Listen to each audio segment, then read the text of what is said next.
Bom dia, boa tarde, boa noite. Meu nome é Adriana, eu sou pesquisadora de pós-doutorado na Universidade Estadual do Norte Fluminense. Eu sou afiliada ao programa de pós-graduação em Ciências Naturais e eu estou baseada no Centro de Ciência e Tecnologia, no Laboratório de Ciências Físicas. E nesse curso, né, a gente vem explorando ao longo das últimas aulas, dando uma pequena introdução à metodologia científica e explorando esses diferentes componentes. Então, nós já exploramos a definição de metodologia, nós já exploramos o que é o método científico, nós já exploramos alguns tipos de pesquisa e na aula de hoje eu vou apresentar para vocês diferentes tipos de abordagens de pesquisa. Então a gente vai entender agora o que é esse conceito, né, de abordagem. Mas antes da gente entender a abordagem, né, eu acho que é importante a gente relembrar um pouquinho para que serve a pesquisa científica. Então a pesquisa científica ela serve para produzir um conhecimento novo,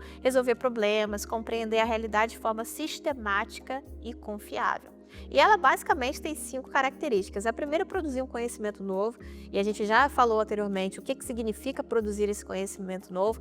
Não é reinventar a roda, não é você criar algo do zero, não necessariamente, você pode também, mas produzir um conhecimento novo, às vezes é até explorar um mesmo experimento ou uma mesma intervenção em um diferente contexto. E entender como aquela intervenção que já foi aplicada em outros contextos funciona naquele contexto diferente. E, obviamente, esse contexto diferente vai te dar outros resultados. Então, você está produzindo um conhecimento novo. A segunda coisa é que ela visa resolver problemas, né? Então lembra lá quando a gente falou de metodologia, quando a gente falou do método científico, a nossa segunda etapa do método hipotético dedutivo é o quê? A formulação do nosso problema. Então a pesquisa científica ela visa resolver problemas. A terceira coisa é compreender a realidade. Então entender onde, né, aquela pesquisa está sendo realizada e aí, né, com a próxima pensando já no nosso contexto educacional, dando um exemplo, por exemplo, poderia ser aprimorar a prática docente. E, obviamente, promover a inovação e o desenvolvimento. Eu coloquei ali no passo 4, aprimorar a prática docente, porque estamos aqui num contexto educacional. Então, por isso, né, eu botei o passo 4 como aprimorar a prática docente. Mas poderia ser aprimorar o contexto, melhorar aquele contexto do seu problema de pesquisa, né, da sua motivação ali, onde você está desenvolvendo a sua pesquisa. E quais são as abordagens, né? O que é a abordagem? A abordagem de pesquisa ela vai definir como os seus dados serão coletados e como eles serão analisados. Então, a abordagem de pesquisa científica, ela pode ter basicamente 3 tipos, que eu inclusive já mencionei anteriormente, né, quando a gente estava discutindo um pouquinho dos tipos de pesquisa. Ela pode ser uma pesquisa qualitativa, uma pesquisa quantitativa ou uma pesquisa mista ou quali-quant, né, tem diferentes formas de chamar isso daí, que nada mais é do que uma mistura, né, da pesquisa qualitativa com a quantitativa. Esses são basicamente os 3 tipos de abordagem da pesquisa científica. E qual que é a diferença, né, para o tipo de pesquisa que a gente estava olhando anteriormente, como é que eles de alguma forma se relacionam? Perceba que quando a gente fala abordagem da pesquisa científica, estamos falando sobre como os dados serão coletados e analisados, tá bom?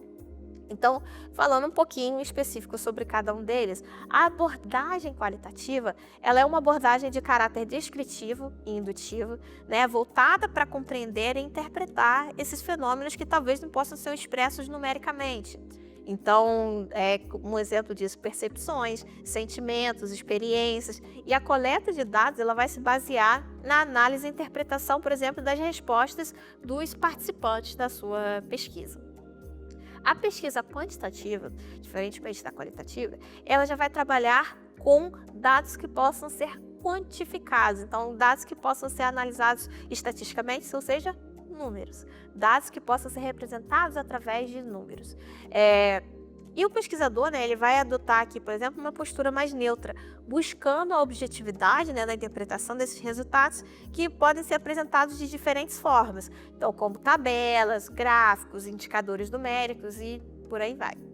Então, a diferença, às vezes, da pesquisa quantitativa para qualitativa é que na quantitativa o pesquisador ele consegue, de uma certa forma, assumir uma objetividade um pouco maior na análise desses resultados. Na qualitativa, você não consegue fazer isso? Claro que não. Você consegue ser objetivo também, até porque a gente tem inúmeras fontes, né? Eu até coloquei algumas aqui nos slides, de que você consegue mitigar o risco de viés. Palavra difícil, né? O que é mitigar o risco de viés?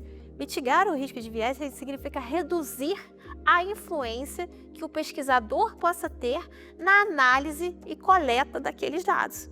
Então, você tentar reduzir ao máximo a influência que você, como pesquisador, pode ter na sua pesquisa. Então, a gente tem diferentes formas de se atingir isso, tudo vai depender da sua pesquisa, né? Não vou abordar isso aqui hoje especificamente, né, nessas aulas, mas a gente vai falar sobre ética da pesquisa um pouquinho mais à frente, mas existem diferentes referências para que vocês consigam fazer isso. E, né, o nosso terceiro misto de abordagem de pesquisa é a pesquisa mista. E a pesquisa mista, ela integra essas abordagens qualitativas e quantitativas. Então, ela permite analisar, seja simultaneamente, né, ou, né, uma depois da outra, então sequencialmente, aspectos subjetivos e dados numéricos. Então, ela é muito poderosa nesse sentido, de você conseguir empregar instrumentos mistos, como, por exemplo, questionários com perguntas abertas e fechadas, você pode incluir entrevistas, grupos focais, e por aí vai. Então, você consegue ter diferentes fontes de dados, né, para a sua pesquisa, o que pode te oferecer, de uma certa forma, uma compreensão mais ampla e completa e inclusiva do fenômeno que você está estudando. Mas qual que é a desvantagem dela em relação às outras duas? A quantidade de dados que você vai gerar com uma pesquisa mista, de abordagem mista, né, ela é um pouco maior do que com os outros, né? Aí você tem que seguir um passo muito específico ali, né, desde o começo. A gente vai ver mais para frente quais são os diferentes tipos de pesquisa mista que existem, né?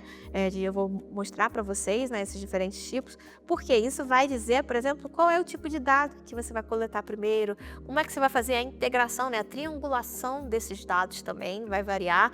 Então, tem a pesquisa mista, ela exige um pouco de experiência, talvez até uma certa maturidade com esses diferentes tipos de pesquisa para que você realmente consiga fazer essa integração e essa triangulação dos dados.